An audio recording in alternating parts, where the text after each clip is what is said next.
All right, guys, so we are at St. Ignatius Catholic Church here in Denver. We're not too far, just kind of around the corner from where we were at that high school.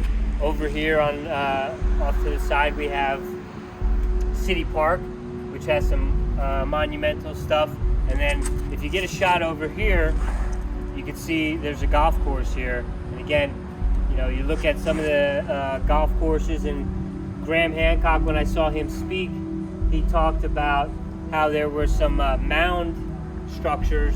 You know, if you're familiar with the Serpent Mound in Ohio, there have been other mound sites that have been found in the United States.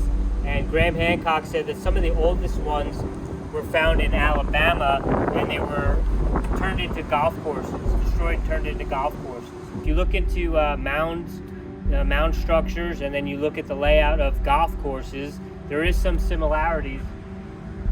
But again, this building was supposed to be built in 1924.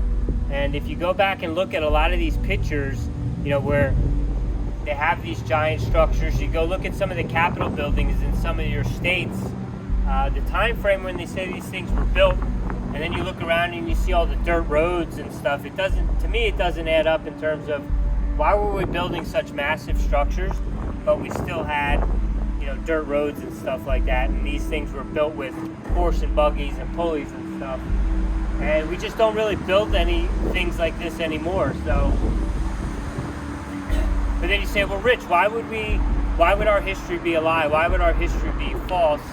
And although I don't really subscribe necessarily to the flat earth theory, you know, one of the things that David Weiss always says is that, you know, they don't want us to believe how special we are, or, you know, the powers and the healing capabilities that we've had. You know, we have Ra of Earth on.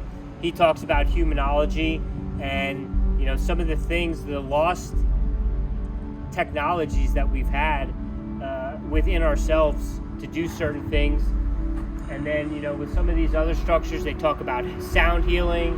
That's where you get some of these windows and some of those crazy spherical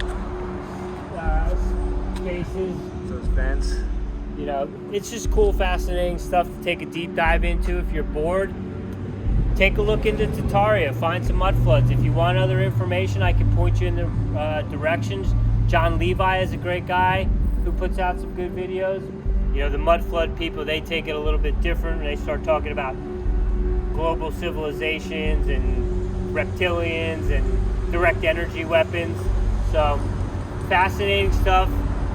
Maybe there was more than one reset. I don't know. I just like to dig into it and learn a little bit more and just kind of geek out about the architecture. So this is St. Ignatius Catholic Church here in Denver, 1924. And even in your own town, go out and look at the certain areas, look at the registries, the historical registries, and you might be interested to find some of the architecture in your area, in your towns, in your cities, in your states.